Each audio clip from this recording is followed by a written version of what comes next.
call the meeting to order. If everyone could stand for the Pledge of Allegiance, please. I pledge allegiance To the flag of the United States of America and to the republic for which it stands, one nation, under God, indivisible, with liberty and justice for all. Okay, I'd like to welcome everyone for coming this evening. And the first thing we need to do is to approve the meeting agenda. I'll make a motion to approve the meeting agenda. And I'll second that.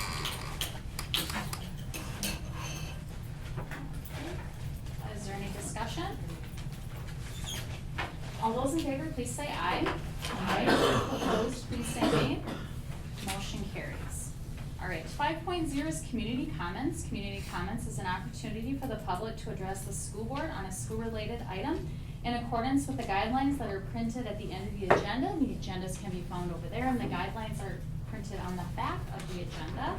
And we've got several people that would like to speak for community comments, so I just want you to refer to item number 7, which means please limit your comments to 3 minutes, because we've got a lot of people, so that would be great. And the first person is Aurora Shilmeski, ACA. Sure. Whatever you feel most comfortable doing. All right, I will actually sit on that one. Okay. Well, I just felt it necessary, just thinking on the ACA and everything that it has done for me and my friends throughout all the years. I started doing shows with the ACA when I was 5 years old. So that's been going on for about 12 years now. And it has been an extremely important place to me. And how it runs has been super impacting on my life. And I just wanted to share with you guys how important it is to so many people in this community and how much I really think it brings everyone in the community together and gives us opportunities to grow and learn and work together and gain new skills. And I think it's really important to me. Thank you guys for hearing that. Thank you. Thank you. Thanks. Okay, the next one we have is Beth Benson, ACA Playhouse. Thank you. Okay, my kids are growing. My grandkids are still in school, but not here.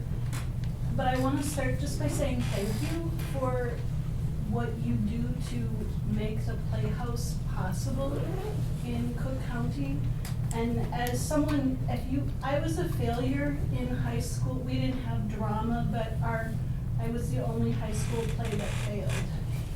I never thought I would be in a play again. And then I come to Cook County and, oh, there's this chance for integrated, intergenerational, cooperative learning. And it happens at the Playhouse. And you have this ACA where the public can come and witness the work that's done. And I can't tell you how transformative it's been. I've gotten to be in a play with these famous kids more than once. It's really hard work, and they're really good teachers. Not just these older kids, but the little ones. When I was freaked out and nervous and didn't think I could go on stage, even with a bit part, they took me aside and worked it through for me. And I come from a family of teachers, and to have intergenerational cooperative learning in a safe and respectful environment where kids and adults are challenged but also free to be their whole creative selves is, I've lived in more places than I can count in my lifetime, and I've never seen a place where we have something like Playhouse. And I want to celebrate Sue Hennessy and the board of directors for they do so much work for this community that I think goes unnoticed. Because we have a lot of big mouths in the world who pay lip service to peace and justice and respectful, healthy relationships. But the Playhouse actually on a day-to-day basis does more to make that happen, to grow it and teach it than any organization I've ever been a part of, ever. So, thank you. Thank you. Thank you. Thanks. And then we have Sandy Sandy Furlow, Playhouse Board Member. Okay, thank you very much. I just want to tell you how, as a board member, that this cooperation that we are working through with you is so vitally important to both of us, I think. And to keep the respect and the mindfulness that we're in this together and we're willing to work. That's it.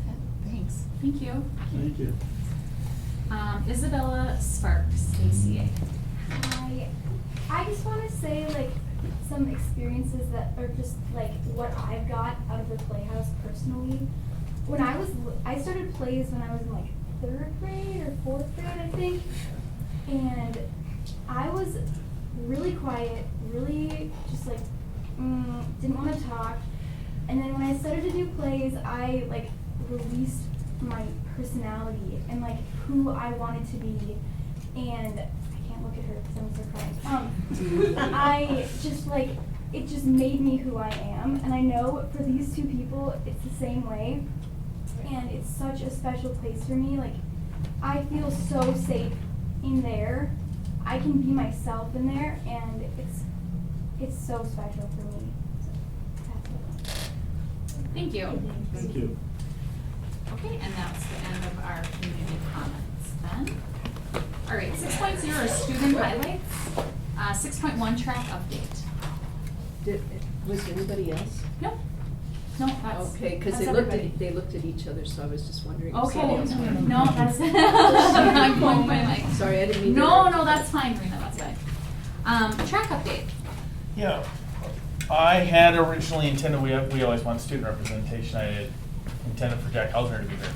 Jack Hausner had a fantastic section meet. He is a senior of ours who has gone through graduation. He advanced to the state track meet in 3 different events. I'm not certain, but I think he's one of only 2 kids to ever do that at Cook County. And so he'll be running the hurdles tomorrow. He'll have the long jump and he'll be in the 200-meter dash. And so he's ranked number 2 in, I believe, the hurdle event. And so he's got a really good shot. And so we're here to cheer him on. And what I forgot to think about is that he's already left. He was going to be here. They left earlier than I thought, so he's not here, but I would love to bring him in July so that all of you could meet Jack. He's just a tremendous young man, and we're really proud of him. Thank you. Good Great luck. accomplishment. Yeah, good luck to Jack. Mhm. All right, 7.0 is to approve the consent agenda. And is there anything on the consent agenda someone would like to pull for further discussion? If not, I need a motion to approve.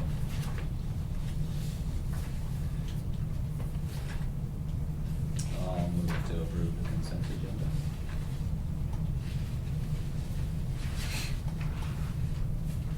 I'll second. Okay, all those in favor, please say aye. Aye. Opposed, please say nay. Motion carries. 8.0, discussion action items. 8.1, goals report. All right, so looking at the goals for the district, the area as far as building positive school climate, culture and such. Graduation was outstanding, and part of that included a song by Delvin. I didn't want to mispronounce that, thank you. Delvin Wilson. And so that was great. He had a little talk ahead of time, which was very positive for our kids, and then the song was in a recognition of Norman as well. We also have PBIS, which is Positive Behavioral Intervention Strategies, and we have funding set for next year that will continue our Viking way. And then we also have the summer lunch program for all students taking place this summer again, and that's for kids that are in school age, actually birth through school, correct? Yep. And that is, just so folks know, that is not, Cook County Schools is giving away free food. This is a state program. It's throughout the state of Minnesota that they have these programs. We have now been doing this program for third summer. And it's just a great opportunity for kids. We know that some kids go hungry. due to whatever their situation is, and so this provides breakfast and a lunch. And it's open to anyone, so if families are down here camping, their kids can come up and get the lunch. I know that we service the kids at the YMCA who are doing some of the programs there, along with some of the vacation Bible schools that are in town, and daycares and such. Yeah. And that's 18 and under, Monday through Thursday, right? Yes, Monday through Breakfast Thursday. and Yep, lunch. and it starts Monday.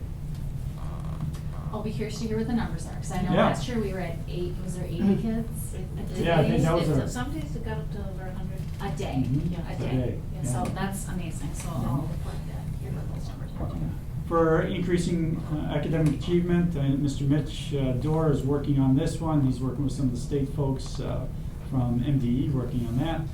And we also have credit recovery and other summer programming going on in our building, and we have it set up in Grand Portage as well.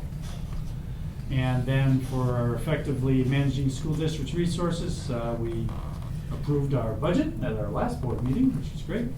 Board continues, we have board members working with negotiations for our different bargaining groups, and then our bonds are being used for our last large project, which is the ACA roof.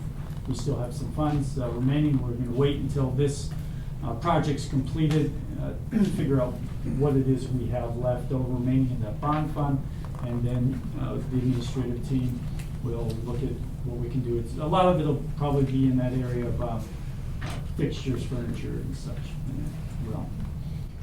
And so that's what we've got for our goals. Can I add something? Oh, you bet. Goal 2, you mentioned we have credit recovery. We're also doing the Junior Vikings Club, which is additional academic options for the younger students Excellent. as well, in elementary and middle school level. Who are the teachers? Who's doing this? For our junior Vikings, we have Amanda Barris and we have Scott Steinbach for our kindergarten through 5th grade program. We also have Autumn Hood, who will be doing a LOTS program, and that is for the birth of 5.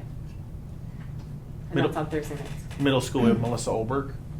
And then I'm in the media center overseeing the credit recovery with the Odyssey Wear. And what time of day and how many days a week does this happen? The middle school, high school is 3 weeks in June, 3 weeks in July, Monday through Thursday. It's 8 to 12:30. And for the junior Vikings, it's 2 weeks a month, and same. And correct me if I'm wrong, the major focus is math and reading skills. Correct. Yeah. And they have fun doing it too. You know, it's not just. My daughter literally begged to do it. She's like, do I get to go to school all summer? Yeah. Apparently they have a great program. Okay. Anything else for the goals? Then 8.2 is bond update. You have in your packet, there's some information there.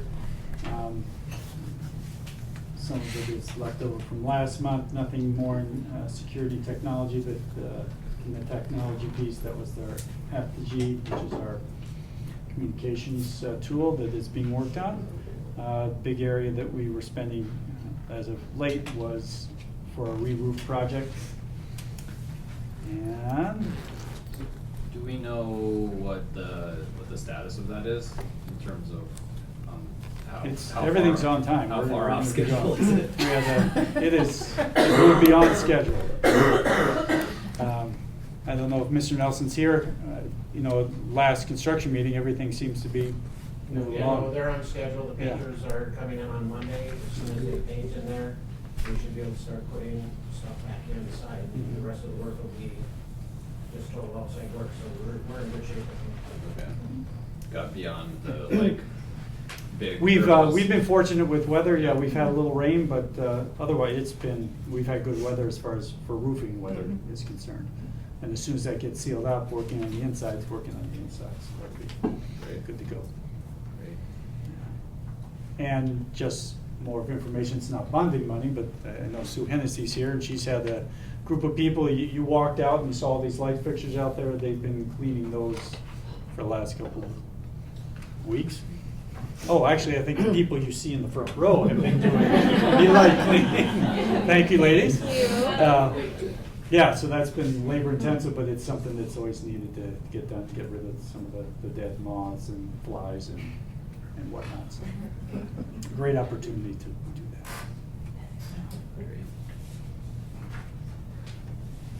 Okay, yes. I do have a question. Yeah. On the second page of the bond report, we have a line item of PT room equipment, and I was just wondering what was purchased for that? Mr. Dorr, you were more involved in that piece. PT room equipment was exercise equipment in the room off the side of the gymnasium. So we had OT, PT, and we had weightlifting stuff for the FIAD classes and for the DAPE classes. So, okay, so I know that used to be an OT-PT room, right? No, it actually used to be it was a weight room, then went to a classroom, then we had an OT, PT room in the elementary. We found out that it's a little tight in there, so we freed up some space for OT, PT next year to have its own room. Good. So did we budget any money in the bonding for PT or OT equipment for kids, special needs kids at all, or? That is some of that equipment That's- is That's what it's PT some of it. equipment. Yeah. Okay. And it's They have a adaptable. lot of, yeah. Yeah. There's, So for a there's school our place in there. size, we have really good Okay, stuff. Good. I mean, I'm just Yeah. concerned for our special education classes because we've lost, HDC, that direct service is there, and I know we have the number of students has gone up, and I just want to make sure that, we're A making lot of sure times with it's- those items, they'll actually come through a special education funding stream. Okay. The challenge right now is to find a body for that position. That's been our hardest challenge because We thought we had we're doing it someone. through a TV and So- it's been a challenge to find that So how do you person. use that room with two different populations? Do you have scheduling, some groups in there certain times and other groups in there other times? Or? Correct. Okay. Yeah, it's logistics, we make it work, and it's been working. Okay, good. Well, I When we was- had staff, I should say. Okay. Because when I did a tour with Tom and Megan a few months ago, was it already now? It looked like there was all the OT and PT equipment was kind of over in the corner in a pile, and I just was wondering how that was. One of the working out. reasons Those- is because we don't have a physical OT or PT. We, partway through the year, we've had what's called a PT assistant. And so we had someone who was actually up here working physically with the kids, under direction of a physical therapist. We are currently working with our cooperative to get an occupational therapist. Okay. We do have occupational therapy for our younger students in the early childhood especially. Good, I just wondered. There will be more space though next year. We're going to have them back in a room of their own. We thought it would be an easier transition to go from one group to the other and be able to swap this stuff out. But some of that stuff's pretty expensive and you don't want like high school kids using it, so No. we've got a better space for them next year. So I, just kind of personal disclosure, I had a daughter that had pretty significant special needs, so, I know the equipment needs and it's just a different gig. A lot of kids with special needs don't do well with a lot of other things going on, that cause them a lot of anxiety. So I just wondered how that coexisting was working out. And when students were in there for the OT and the PT, it wasn't a group of students in a lot of cases. It was a one student getting service in that Okay. room. But like Mr. Dorr said, we don't want to have any of that equipment get broken or used improperly where somebody gets hurt. And that's a big decision when it comes to moving it into a different room. For both parties, the weight equipment can hurt someone if they don't know how to use it as well. So we need to make sure that kids are supervised in there and using it properly. I just wondered. Yep. Thank you. Ms. White? And that goes back to the weight room in the YMCA. How's that going for our kids? I mean, the agreement was originally that our kids were going to have access to that when we seeded the space. And we gave up a lot of space for the YMCA with the understanding that our students would have access to the weight room. And do they? They have access to the weight room, just maybe not the way we had originally thought. So to be honest with you, when we decided to share the space originally this year, part of the reason was to offset some of those challenges. So you get a group of 10 teenagers in there and they're lifting weights, and you have, say, 3 adults from the community that are lifting in a different way, and they're my age or older. Sometimes it always doesn't go so well, and so we don't have our own designated times like maybe we thought that was going to work out. So having the equipment that we did get this year is going to help alleviate a lot of that. And So travel the time. answer is no, we don't really. The assumed verbal agreement isn't what the actuality is. But we have access. It's insufficient access. Well, the Y has rules, okay, so we have to abide by the Y's rules, and so you need to be 13 years old to be able to use that space. You have to have orientation done, and so there's things that the students and the coaches and thing need to do before we can have access to it. And no, it's not perfect, but we're working through that. And you know, part of it is the Y doesn't allow you to play music. You want to have music, you have to have your earbuds in, and so you can't have inappropriate music blaring, and so. Is that a Or problem? any music. Yes. Or any music. Or any music, you can't have any music. And Can you we have can't, inappropriate music blaring? No, we shouldn't. at the Y. So I know, so it's a work in progress. It's been in Right. progress for quite a while. Well, yep, you know, I think that we have to be respectful of the Y's rules and then come to a mutual understanding. And so, but we are using it. We're working through those issues Yeah. through the Y side. Yeah. It's our students, we gave up room for our students, our kids who are our responsibility. And if we support athletics or good health, the weight room is really integral to being ready to compete well in competition and in everything. And even many have limited time. They can't go outside, they can't do different things, and so I just think there's great value in the weight room. So- Yes. So as far as, like, there's rules, like, Y has rules, the school has rules, whose rules rule, you know, like. If you're in the school? If you're in the the school, rules. and the Y. Okay. Yeah, Yeah. we have to be respectful of each other's spaces, so. And we're working on that agreement, and we'll bring that to you. Are there ever, like, special rules because of, like, the special arrangement?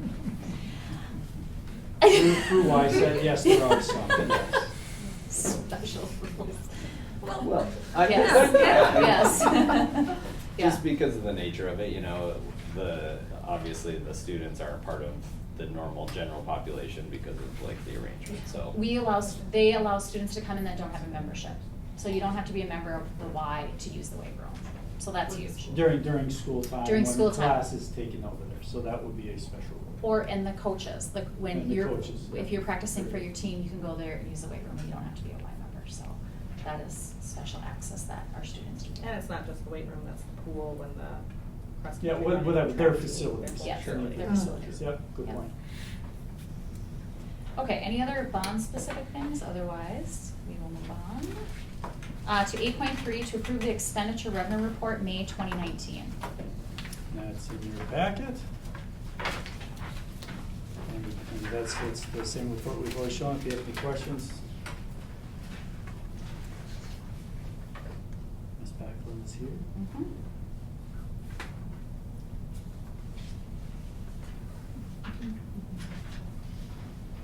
It's almost time to quit because we're at 99.5%. We're on track. Yeah. Spent. We're on track. We're on track. 3 weeks to go. Oh, this is as of May, so yeah, a whole month. Wow, a whole month to go. Yeah. One big payroll? or- Yes, a lot. It's really, very large that's payroll. the biggest piece. Yeah. So I need a motion. I make a motion to approve.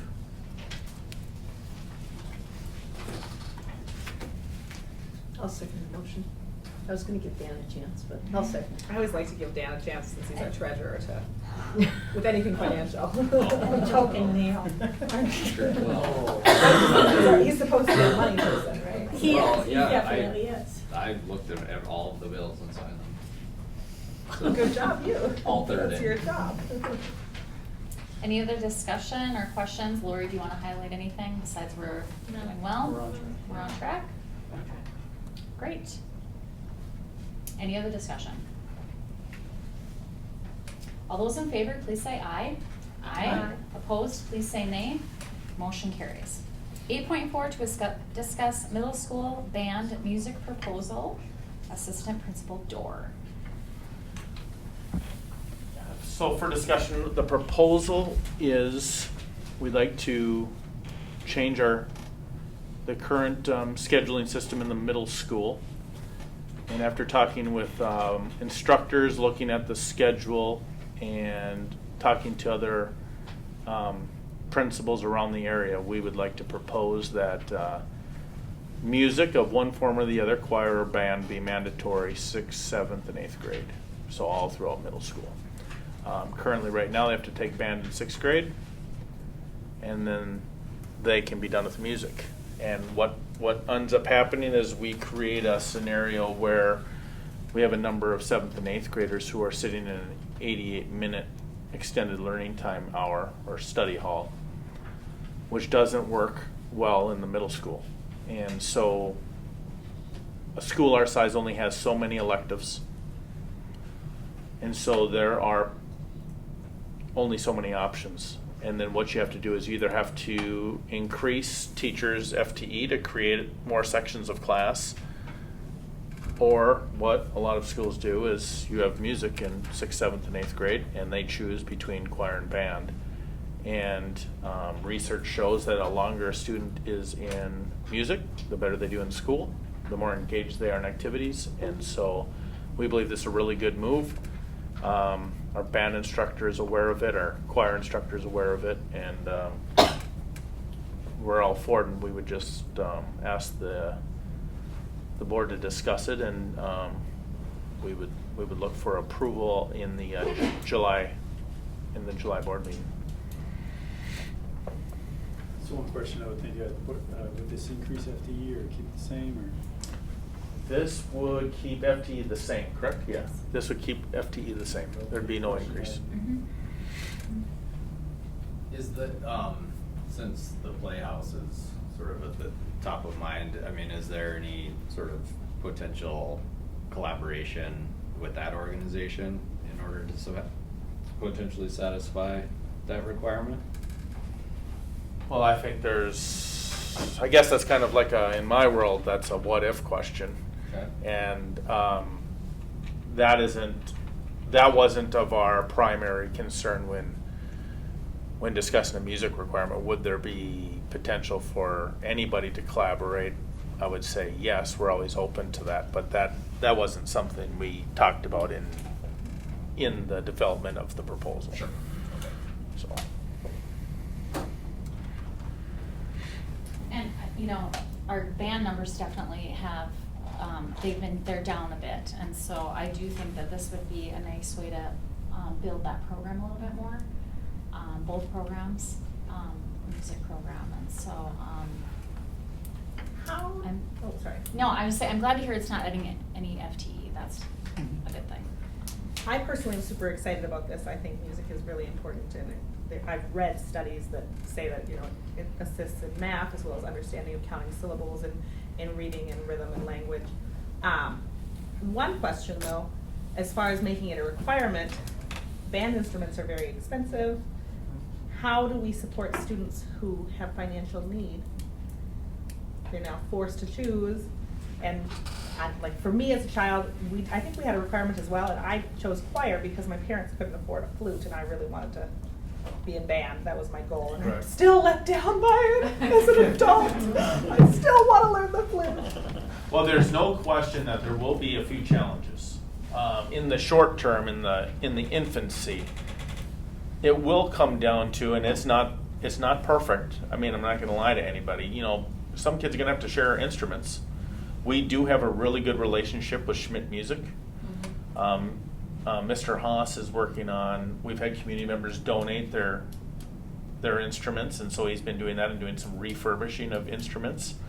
And I as I think Lori could attest to, but maybe I'm wrong on this, this guy likes to spend every single penny in his budget to the nth degree.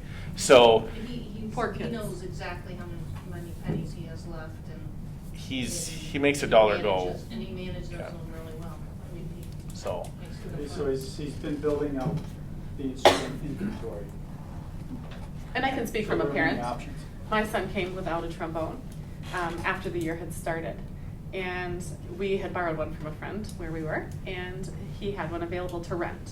And so I think that that's a really nice, another feature that we have here for those students who cannot afford a full instrument, they can rent them.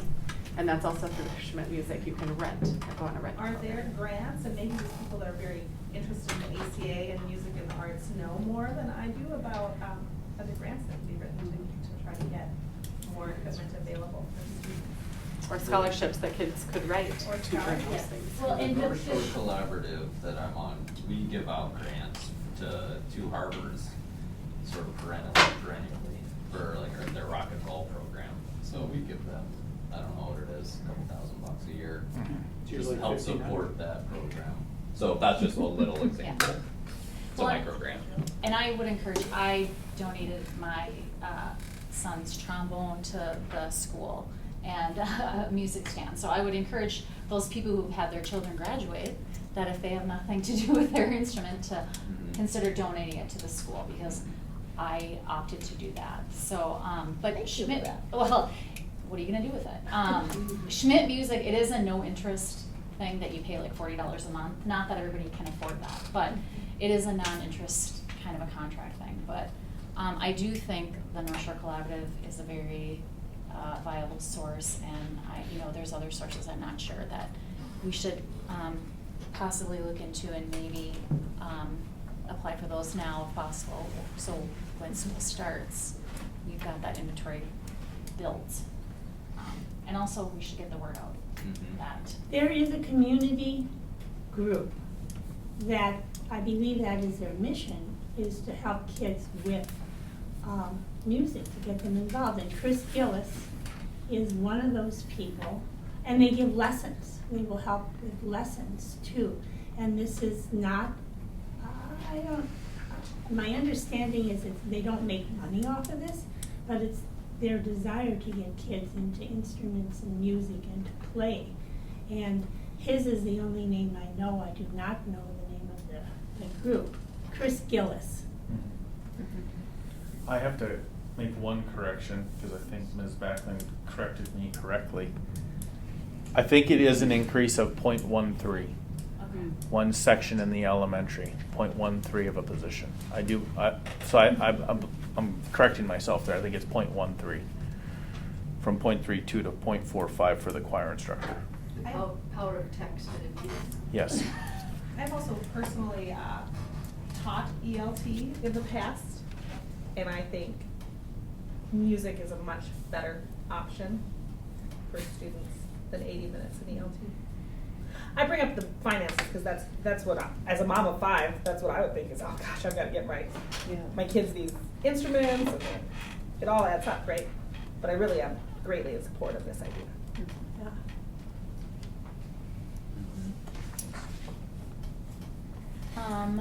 Okay, so consensus, we're giving direction that it's positive from the board, that's what they're looking for, so. Yes. Okay, so you got your answer. Music. Strong yes. Music group. Okay, Move forward. Yes. all right. Says the woman in a band. 8.5, Q-Comp report, Assistant Principal Dorr. So I think Natalie thought I was gonna email it, and I think she thought I was gonna email it. So I just emailed it to all of you, Okay. the Q-Comp report. I'm just gonna simply focus on the overall findings for the year with the Q-Comp program. So our Q-Comp program is our quality compensation, which goes over and above what our teachers are contracted at. Okay, and so we have school-wide goals, and so we set school-wide goals for the high school, for the middle school, and for the elementary. And that was, our emphasis this year was on math, to increase math scores. We met those goals in the high school, we met them in the elementary. We did not meet our goal in the middle school. And I think if you recall from the beginning of the meeting, Dr. Crandall was talking about how I'm working with a lady with MDE. We are a school that needs an improvement plan for our middle school, and so this is actually reinforcing that. We'll take all of the data, I will share that with her, and she's going to help me because I'm somewhat of a rookie still to build a better plan than I did my plan because I was jumping through some hoops, and I kind of said time out, and I'm going to meet with her, and we're going to put together a plan to correct some of that. So our emphasis will be on the middle school next year. We have all new middle school staff this year. They'll all be coming back, and that's why we kind of delayed a year in jumping right into a plan when we had 4 brand new teachers teaching for the first time. 43 of the 45 teachers in the QComp program met their SMART goal. So every teacher creates a SMART goal without actually using names. The 2 teachers who didn't are actually teachers who help us kind of from outside of the building, and they're not necessarily here on the day-to-day basis and are used to the school type things that we do. So we have community people who help us with classes like nursing, culinary arts, whatever. So some of those people did not even attempt the goal, so they didn't meet the goal. Could you explain what the SMART goals are? A SMART goal is something that they can measure within a certain amount of time. So they might say something like 80% of my period 3 students are going to pass their Unit 6 math test at 75% or higher.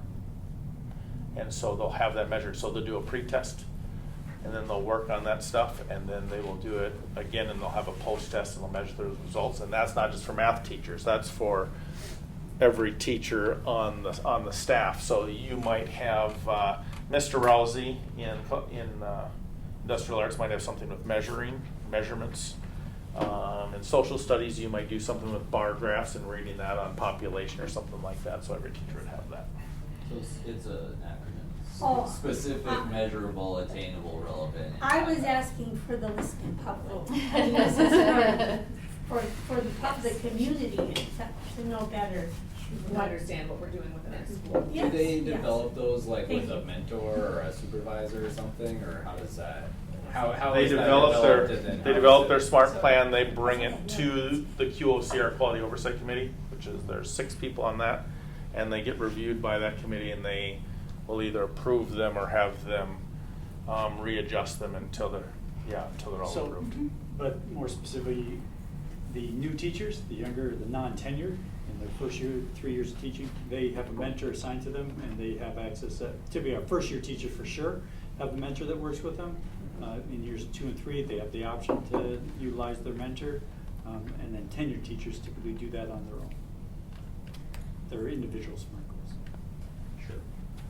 But there's a lot of collaboration that Mhm. happens, Oh, so you yes. know, And the they reach out QCOM. to the math teachers and ask. So 2 last things I'll hit on, and then I take a question, but 100% of the teachers make their performance pay. And they can, and then teachers get paid extra within this program if they're, say, a mentor. If you're mentoring a new teacher, if you are a peer evaluator. And so the reason why I like the program more than any other reason is simply that we have teachers being evaluated more. So if I have to do 3 administrative evaluations on a new teacher, they also have to have their 2 peer evaluations, so they're actually getting 5. And then we take those numbers, we average them, and lots of times we'll have very meaningful post feedback, because not only will they have their mentor in the room, they'll have myself, and there'll be 2 people kind of going back and forth, here's what we can do better. So That's I think that's the strength of the constructive program. criticism that they Yeah. get throughout the year. So all of them use then that data for their SMART goals.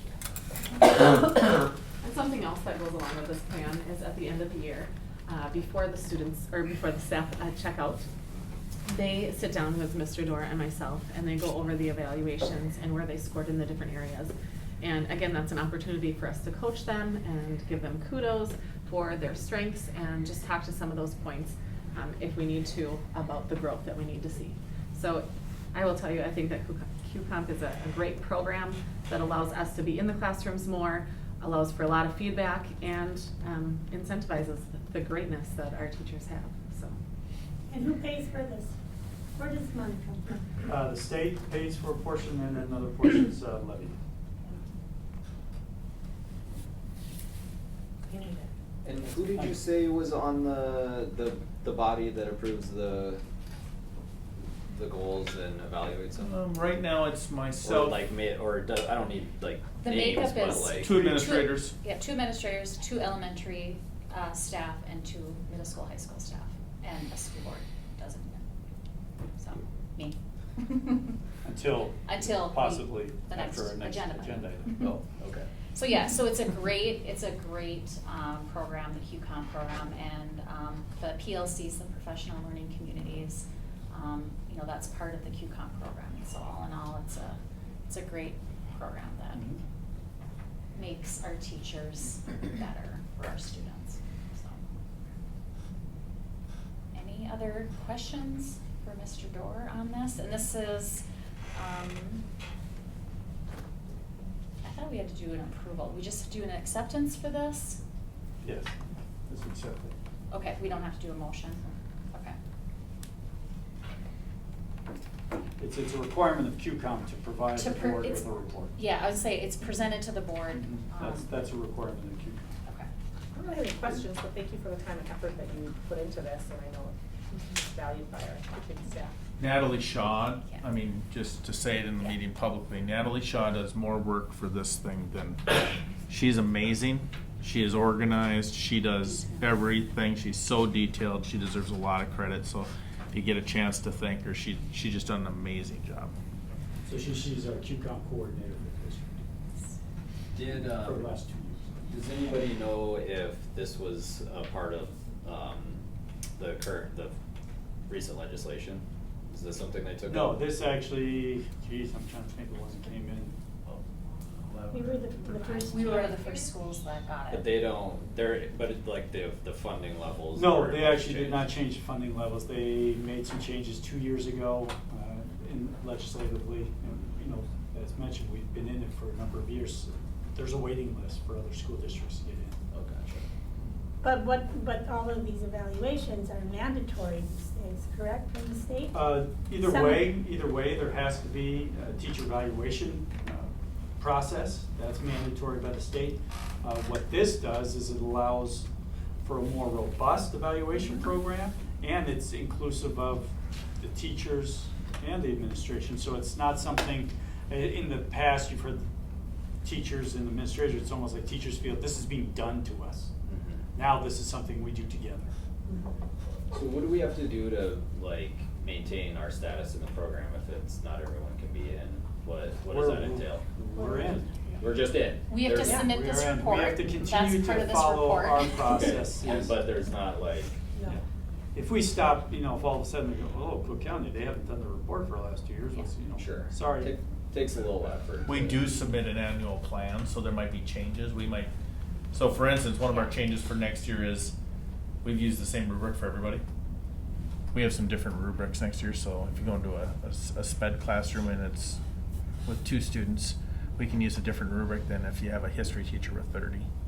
So there'll be a few changes there. Yeah, so we have to submit any changes, we have to submit our budget for approval. And then the CCEA has to approve that, they have to approve that plan in the fall when we come back to school. They vote on staying with Cook County or not. And something else it There- adds is that if there's peer evaluators, which is very positive because there's a different relationship between the colleagues. So that's something that it adds. And also the mentorship program. And with a lot of schools, they don't have that opportunity without this type of program in your school. So that mentorship program is huge. And then also the PLC, it's a mandatory thing. PLC stands for? Professional Learning Community. So they meet on Wednesdays every week.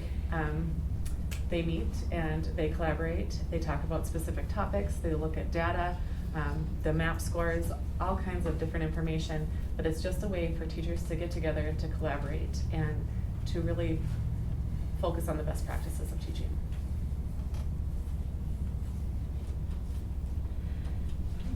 Any other questions? questions regarding the report? Leads right into the next thing, which is great. 8.6, to designate a board member to the QComp committee for the 2019-20 fiscal year. So I obviously served on it this past year, and so the next meeting happens in August, and so I wanted to designate somebody for that at this meeting. And in my last board report, I described the position a little bit. We meet on Tuesdays at 3:20, and it's a monthly thing. One meeting a month. There's a couple times where we meet twice in the month. And you heard about the program. It's a great thing. I've found it very interesting, looking at SMART goals. I mean, you actually get to look at the SMART goals. I mean, Yeah, for your every option. teacher. Yeah, for every teacher. And so, you also talk about what's happening in those, you review what's happening in those PLCs, and then also on the professional development days, you hear from administration what's going to happen on those. And so it's a really interesting committee to serve on. There's also separate compensation for being on the QOC. So would anybody like to volunteer to take it on? Sounds really interesting. Well, it is. I mean, it takes time and. It takes I'm time, and that's just why, thinking about yeah, I wanna my say it's other 3:20, so. responsibilities. Does it take time outside of those meetings? No, just reviewing, you're just reviewing, you get emails, and so there's things to review, and so, no, there's not a lot of time outside of meetings themselves. Unless you're Natalie Shaw. Yeah, she's the chair. Yeah, the outside of the meetings would be, say we're gonna review some of the job descriptions for the Yeah. different pieces. We review those, Yeah. provide feedback.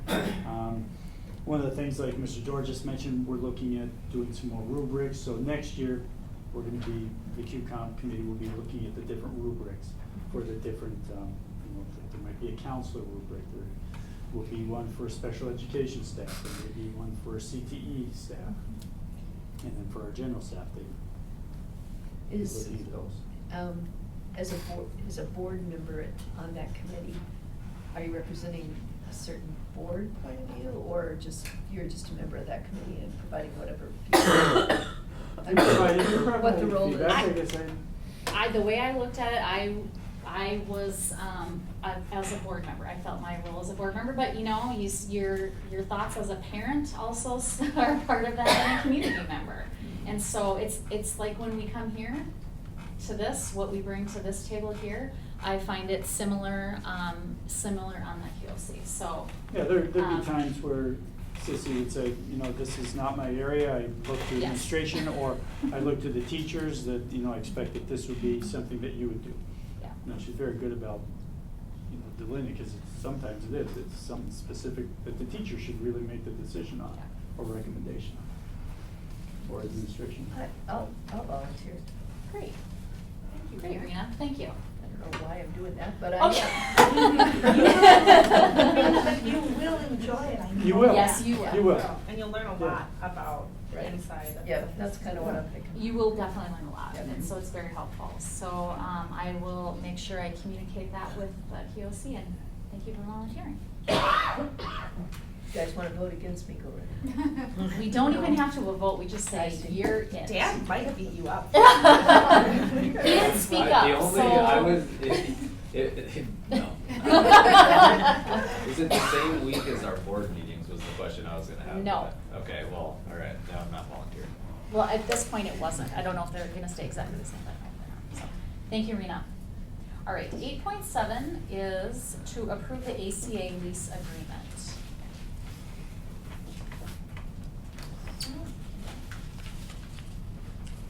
And so I don't think we're necessarily gonna approve this, but if we can do a motion and to just so we can have discussion, that would be great. I'll make the motion to approve the ACA lease agreement. Second. Okay? Is this something the public can have access to? It wasn't in the sent out board packet. Yes. Yep. Yeah, I could probably make copies actually before we leave here. I'll have a copy. Yep. Okay. Okay, so discussion. So our current Yep. lease agreement, Board Member Rogers and myself met with ACA representative from their board and Sue Hennessy from the ACA. And so we had a discussion there. We came to, proposed contract, which is, for the most part, it's really basically the same as far as almost all. I don't think we had any language changes, except for in the area of the terms of the lease. And so that was the area that we looked at. The proposal from ACA, or the Playhouse, excuse me, was for a 25-year lease. And then we looked at the compensation piece as far as what they compensate the district for. And we had the first 10 years at the same rate. The next 5 years, I believe it was, with an increase of, it's at $10,000. So we increased it by $2,500 the next 5 years. Was it 10 years? Do you have it? Yeah, I've got it up right now. It was 10 years at 10,000 a year, which is what it's been for Correct. the last period of time. Mhm. And then the subsequent 10 years was 10,250. And the last 5. The last 5 was 10,500.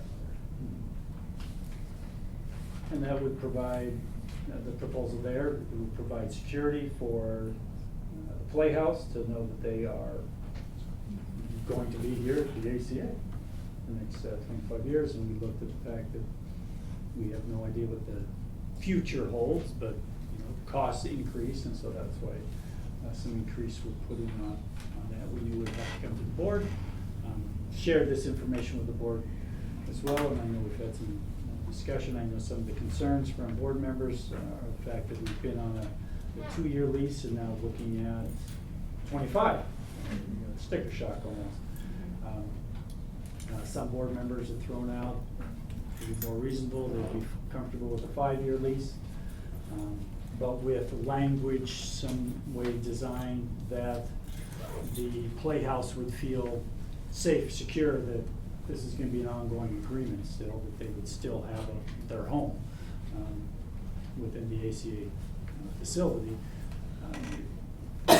Just conversation with ACA board members. Playhouse. Playhouse, I keep, sorry. That's When I say ACA, I fine. think of Playhouse. With Playhouse board is that collaboratively, the ACA, now I'm correct, the ACA at the onset, but I wasn't at the table then, but that was not just the school, but it was the school, the Playhouse, the radio, the North Shore Music Association, and Art Colony. Art Colony. We're all part of it, and I know Art Colony is no longer part of this. They've gone their way. WTIP grew, and so facility just didn't work for them. Playhouse is still here. North Shore Music has kind of shrunk their footprint. They use it for storage, but they go through the ACA for scheduling events that they have. In the agreement that we have, and that part was not changed as mentioned, there are, for the school, there are 2 productions that include during the school year that are child focused. Maybe they're not just child parts, but they are child focused, so definitely child parts is, when I say child parts, I'm really referencing students, student age parts, and that's been going well, and it's a great opportunity for our kids. Has been shared. Some have started at a very young age in our productions that have been put on by the Playhouse. And so it's a great opportunity for us to continue that collaborative model with Playhouse. Just something to think about for the community-wise. And we talk about communications with the community is, when I say community, think community, not parents. When the community comes to the school, I think of 2 things right off the top of my head they come for. One would be activities here, which are put on by our Playhouse, and the other would be our sporting events. That's really why majority of, unless there's something like they rented the facility out for some board function or some big community meeting or something along those lines. Those are the 2 main things that are consistent throughout the year that folks come to our schools. And so we get to show off our school facilities, and at the same time, we get to see them, and we can put out advertising for some of the things we need maybe. But it's just, one of the features through our collaborative relationship that provides a facility that brings the community to our schools. Just some of the pieces that, as I mentioned through our conversations with the Playhouse Board, that is something that is definitely mutually beneficial to both entities. But we're here to talk about our contract.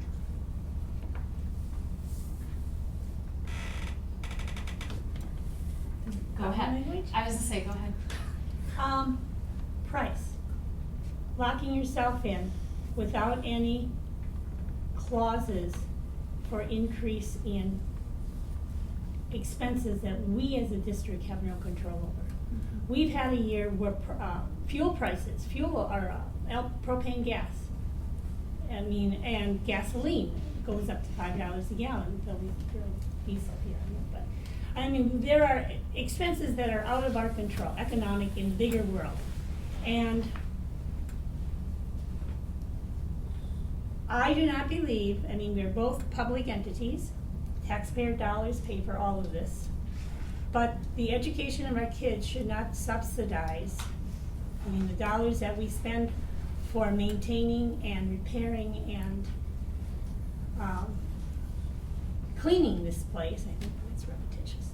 But we should not subsidize, it's not right to subsidize just so another nonprofit can have use of the space.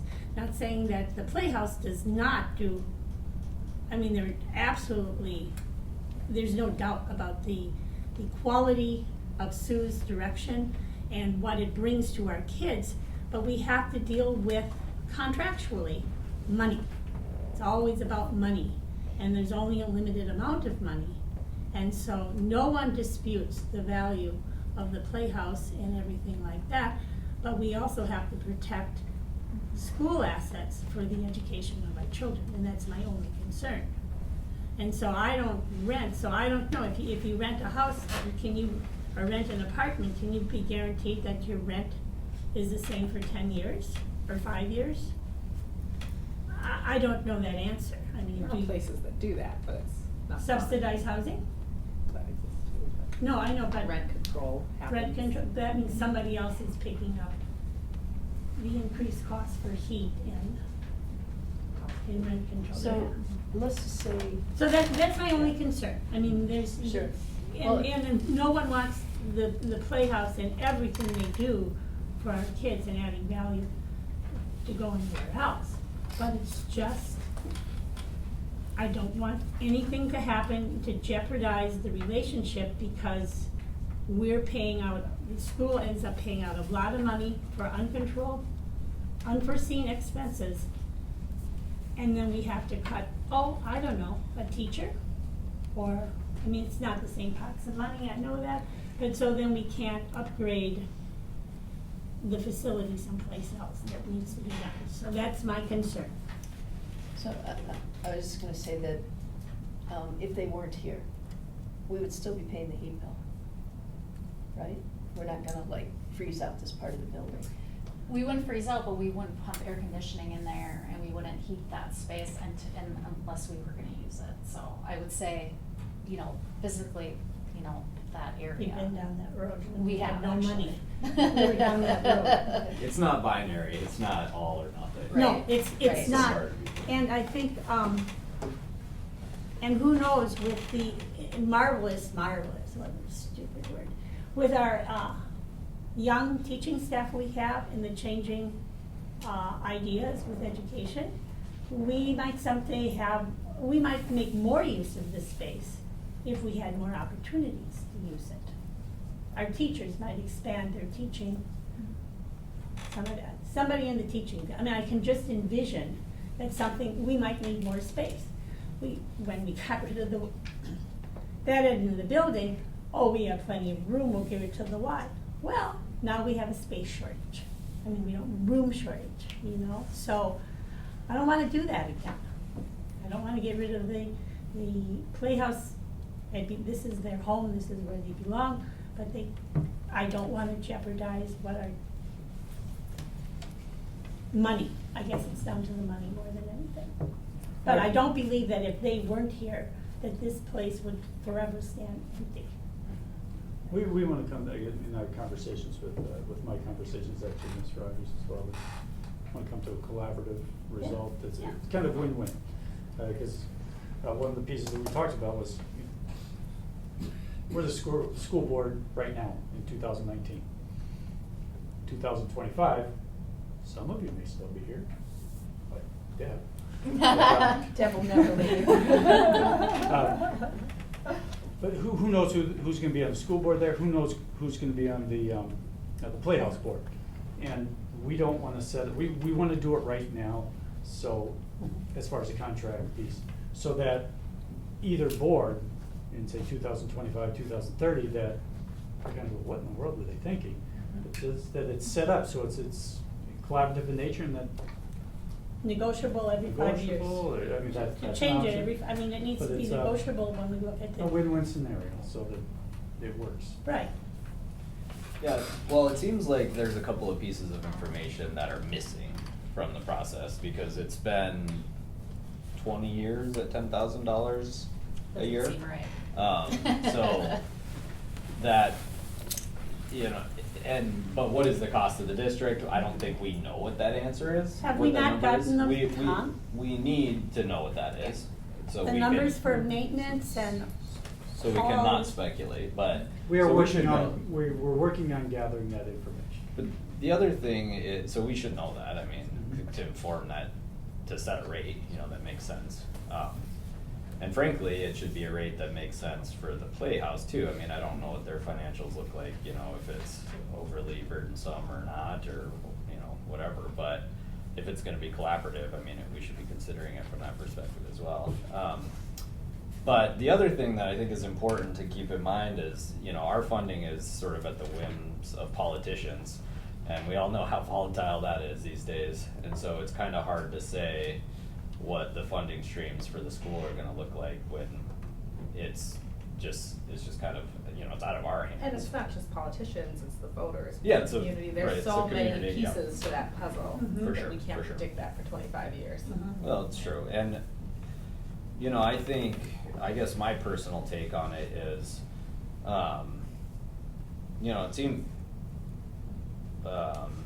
it seems like we've had pretty good stability over the last 20 years, that's my perception at least.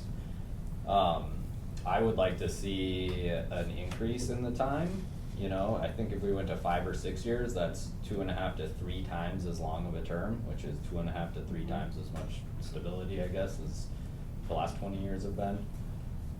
Just to make it, to keep our options open, cause again, it's just, not because we wanna evict the Playhouse, but because it might make sense for us to come back to the table and toggle something, in both of our interests. So I don't have a problem with that. Mhm. But I do think that when you factor in costs, you have to, look at the total amount that they contribute. Mhm. Not just the For sure. 10,000 a year. For sure. But what's the value of putting 100 kids in a play For twice sure. a year? For sure. That's, Sure. there's value in that as well. Totally. And, that has to be quantified in that formula. Yeah. And, it's not just straight up, if we were hiring a drama teacher to do this, there would be cost to that. Mhm. Benefits and a lot of other things that we're not paying for Mhm. this. Mhm. So I think you have to Yeah. Oh, look yeah. at both sides of it. Totally. And I think the other thing that we could do if we looked at, a 5-year or 6-year or whatever, is build into the lease kind of a not to exceed increase, either a percentage or a dollar amount, so that 5 years from now, a different board doesn't say, well, yeah, now we want 100,000 a year, Well, with that Or- different board might, 100,000 is a big number, but that different board might have information we don't have available to us. That's right, but even with AT&T, when I negotiate with them, we put a cap on it, Mhm. It's, 2% or 3% or something, it's not, it's not huge increase, you know, I mean, because potentially they could be driven right out of business and not really have any options at all. And, you know, so, and they do long-range planning for shows and grants, so there needs to be a piece in there where we're respectful of that as well, and we don't just say, well, it's 5 years, sorry, you're done, and they've got things hanging out there and no other options to relocate somewhere else. So I think we have to be, as community members, mindful of the balance of that and what a harder line might do to that organization, which we all, I think, value in the community. So I just, yeah. Well, and I would just want the perception, 'cause I wanna make sure people realize that we're just negotiating a contract that's in place, and we have no intention of terminating anything. And so I don't know if that's been, that message has somehow been misput out there, but that is not at all what we're doing here. We are looking at and making sure that it's fair for both sides, and making sure also that people are paying what they should be paying for, you know, 11,000 square feet of usage. So, you know, so I just wanna make sure people are clear that this is not at all a discussion of that going away. I mean, that is not at all on the table whatsoever. And so, I just wanna make sure that's clear. But I do think that, you know, the terms and the cost, and, you know, are things that need some more work. And, I'm also in favor of something that's around 5 years possibly. I'm not, you know, it's been working great, you know, all these past years. And so I don't foresee anything happening in the future, but 5 years seems fair for both sides, because, you know, we are constantly looking for extra space. And so, you know, we can have big changes, you know, in our student population and needs. And so we need to be able to put our students first and make those decisions first before, you know, we have, you know, this outside contract. And so that's important to me. So. And I think there's been great collaboration in the past. The school uses it for many, many different things between. Well, it's ours. This ours, is yeah. ours. I mean, this is ours. It's not nobody else's, it's ours, so. Well, of course, but we do that in Yeah. collaboration with their different activities that they do, and I think it's been exactly what you said.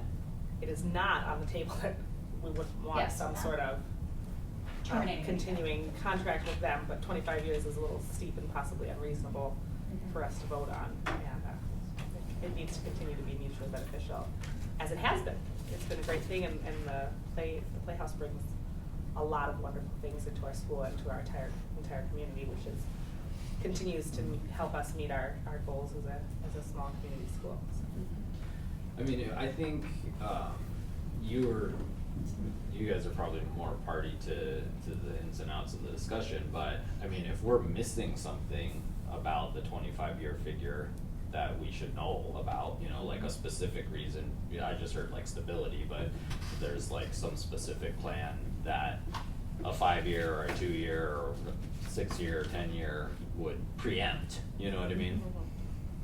We should talk about that for sure, you know. Well, if the 25-year is, boards change, people change, things change all the time. The cost of doing business changes all the time. And so we could this board could write a contract that has the different 5 years, 10 years, 15 negotiated every year, and it will be the Playhouse that we are negotiating with. And, Rena, when you said you negotiate, I'm assuming with the county, with AT&T, for not to exceed 2% or whatever that is. In that instance, the courthouse would be the players like the Playhouse going to AT&T, which would be the school, and so they're. No, it's actually the other way around. Is I'm it the other way? negotiating with them to be on towers. So, and they lease to be on our towers. Oh. And we have 25-year contracts, but that's a different gig, and I get that. Yeah. But I'm saying it's possible to write a contract that has some upper Here. limits of how much you're gonna increase, so that they can plan their budgets and their grant writing and everything else. And not be And I think that's Yeah, not be worried. yeah, not be worried, and I think that's a fair thing to do. I mean, it's a different scenario, but. Right, but- okay, I got it. So I do have, I think that before it goes farther, we need to know the actual numbers that it costs. I mean, that, even though there is a very non-quantitative, wonderful impact that Sue and the Playhouse and the activities that we have for our students, and there's still dollars and cents. Right.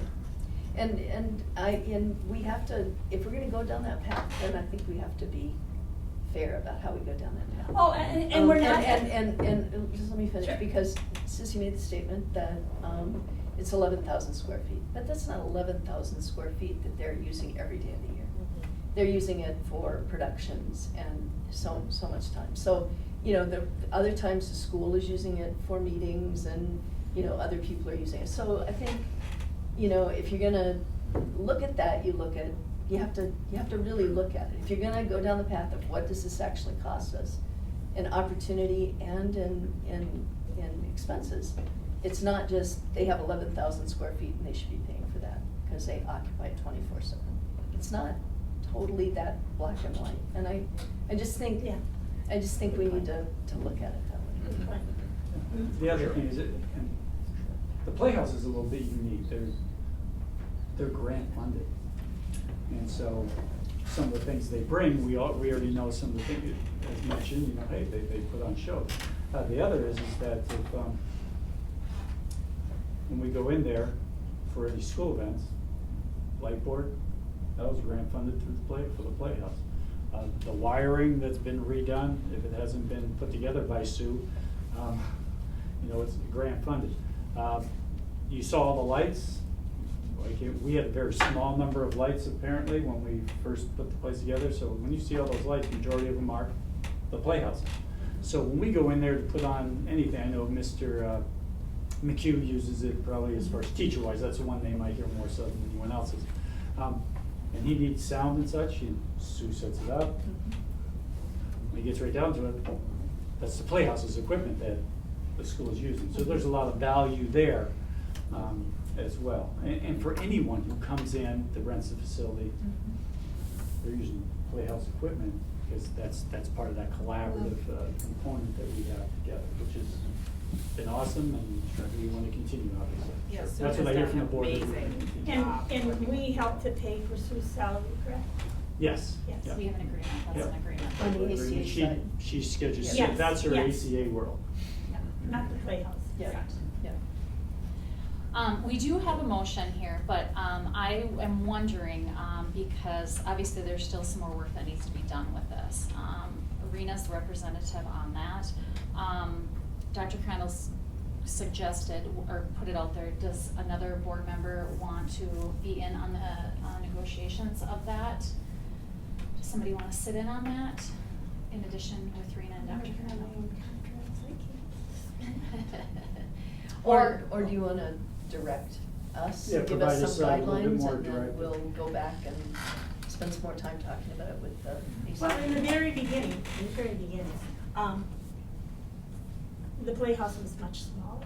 You know, Betsy Bowen's place, that was the Playhouse, and they've grown so much over time. And so by having a set fee all these years, it's been very helpful for them to be able to continue to grow. And so there's no question that, it was always the right thing to do to make certain they were solid and they could take off. They didn't have to scramble for additional funding every year, but they have an incredible track record. And so. Well, in summarizing, it sounds like there's not a majority in favor of a 25-year. No. Correct me if I'm wrong. More around a 5-year, roughly. Also sounds like we want real actual costs, that's important to have. So we need that, we need actual costs.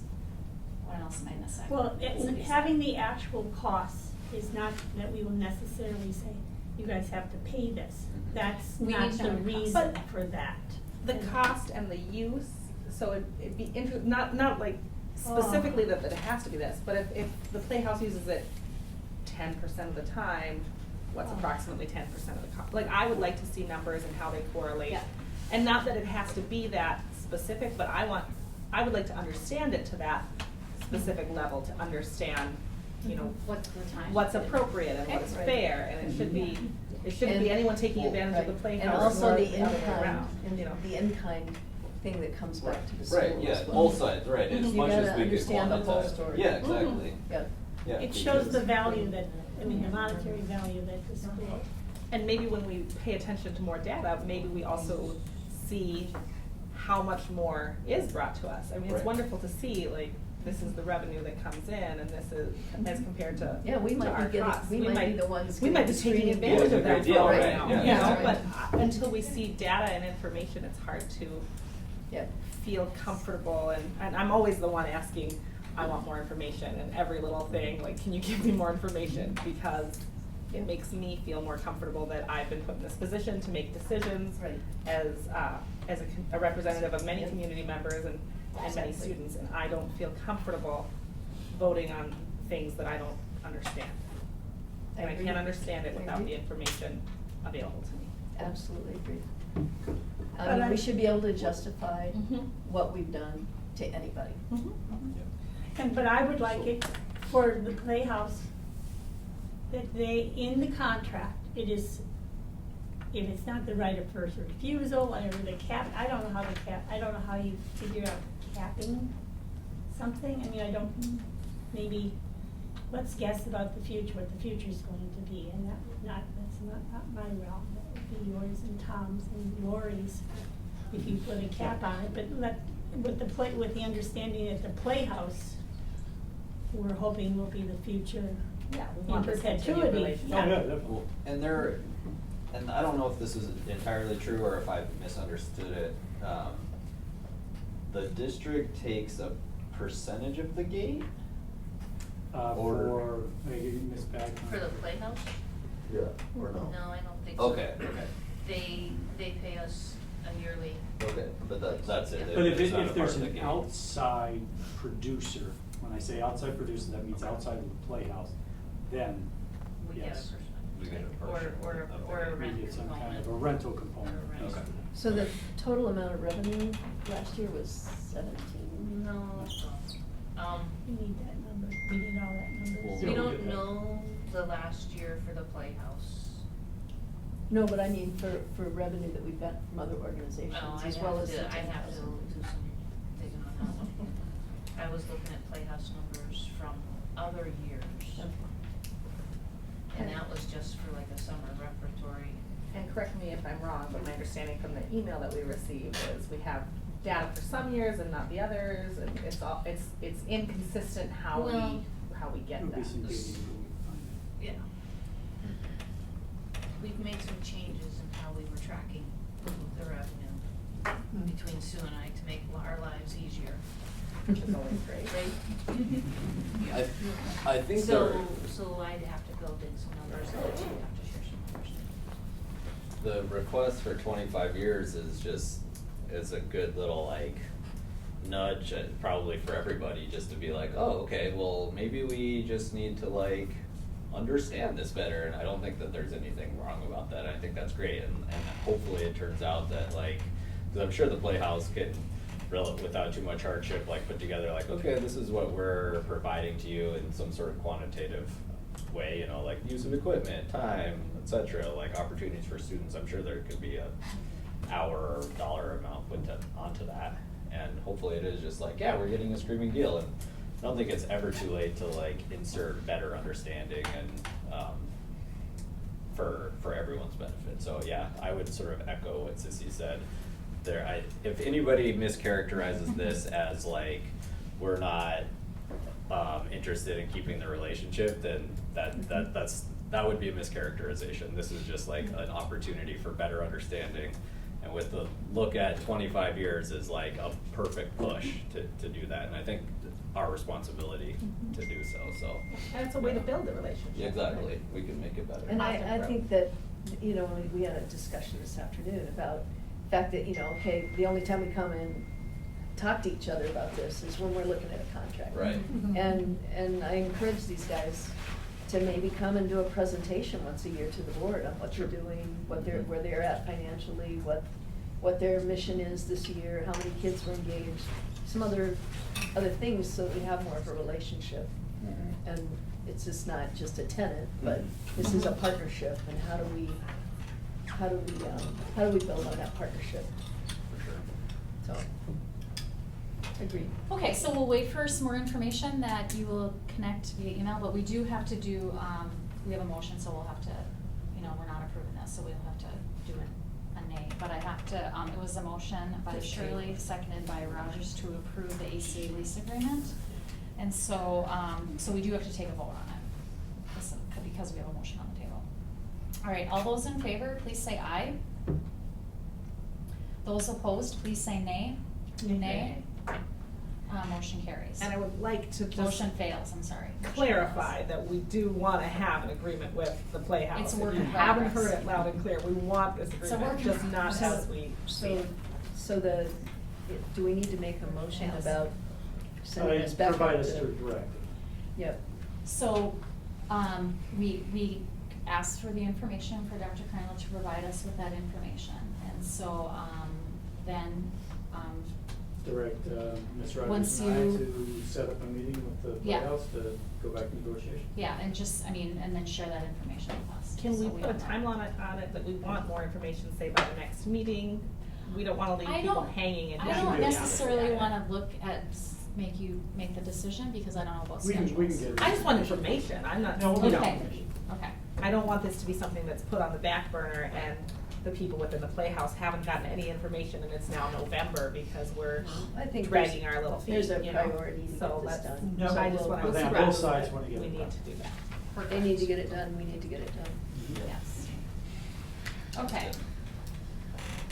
So 8.8 is to approve July board meeting date change from July 18th, 2019 to July 25th at 5 p.m.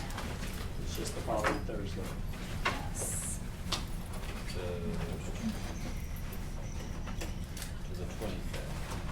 From the 18th to the 25th.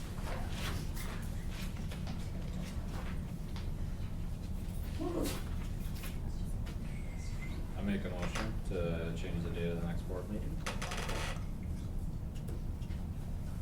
I'll second that.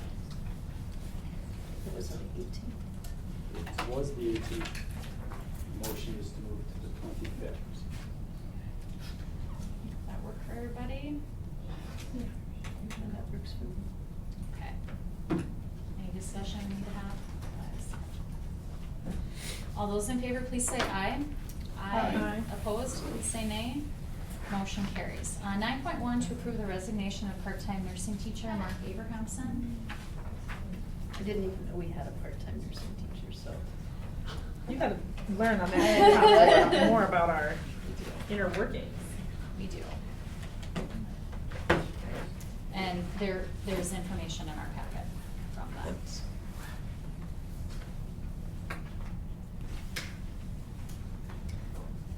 So we just need to make a motion? I make a motion to approve the resignation of our part-time nursing teacher. I second it. Okay. Any discussion? Like I said, the resignation letters in our. Yeah, he's packet here. done a great job for us, CNA program, kids have been certified for a CNA. How long has he been doing that? You guys know, Mitch, do you happen to know how long? Number of different times? 5 years? Is it more, is it? 4 I thought years? it was more than 5. No, it's not more than that. It's 3. It's 3 at the moment. I think it's 3 to 4. I know it's at least the last 3. Yeah. Since I've been here, I know he's here each year. It's looked a little different each year, and next year we'll have to maybe change a class. We just got word, so he does a great job. Okay, all those in favor, please say aye. Aye. Opposed, please say nay. Motion carries. 9.2 to approve the resignation of early childhood special education teacher Jody Roberts. Make a motion. I'll second it. That is also in our packet. Okay, any discussion? Only that we should formally wish her well. That's a tough road to go. Yeah. It's hard. So with regret. Yeah. With regret. Ms. Jansen's done that before. It's my, I've coined that phrase with every one of these, right? Okay, all those in favor, please say aye. Aye. Opposed, please say nay. Motion carries. 10.0 is administrative reports. 10.1 principals report, highlight item.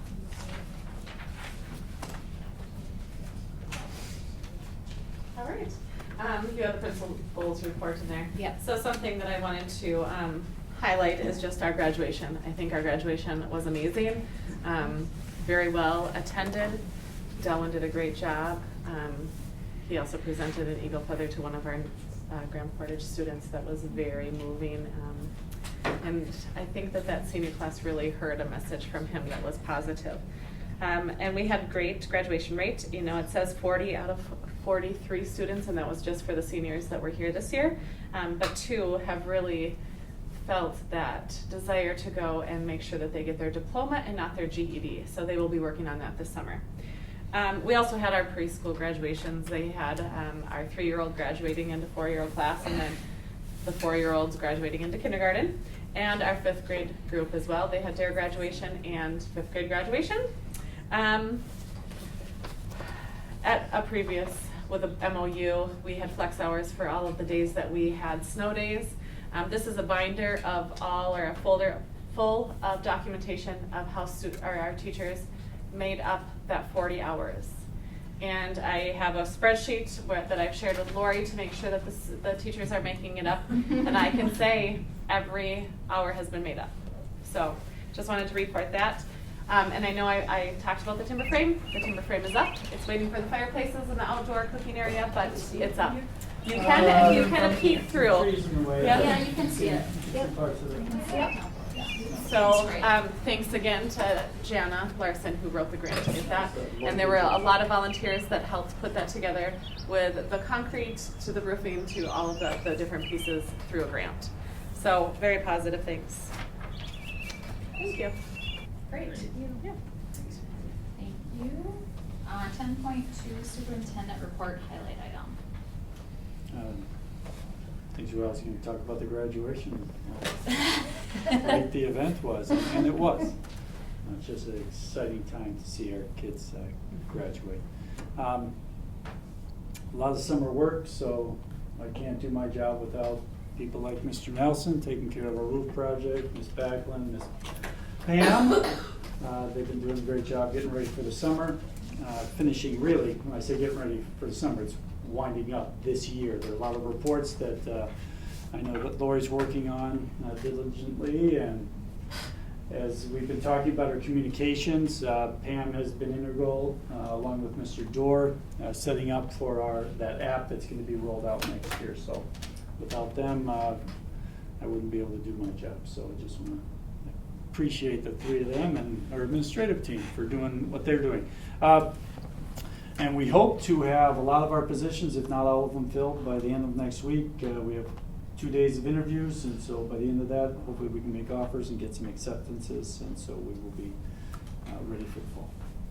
Got housing figured out for everybody? That's the toughest. We met I always one of like our new hirings today, and we continue to get text messages or messages through email about different places that are available for rent. But it is a couple that has been coming up to Grand Marais for years and years, and they're actually camping up on Pike Lake or Twin Lakes. One of those 2. There was still snow up there. I'm not saying anything there, but and they are very excited to be here. And they said this place feels like home, and so that was a very good thing to hear. That they're going to want to stick around here for a while. Yeah, actually they had contacted us last year. We didn't have positions last year for them, and so this year it worked out quite well. Do we hire them both? No, we've hired the wife officially with the thing tonight. He also has a teaching degree. So. We have interviews coming up next week. There you go. Okay. Great. And Mr. Dorr is also part-time real estate agent too and finds. He is a real estate locator. That's true. That's So true. we do that, we're always doing that as well. It's- Yeah. Yeah. It's not trivial part of the hire. No, it's not. alone. All right, anything else from you? No. Okay, so then, just note the meeting date change in July, and so then I need a motion to adjourn at 6:35. I'll make a motion to adjourn. Second it. All those in favor, please say aye. Aye. Opposed? Motion carries. Thank you, everyone. Brothers.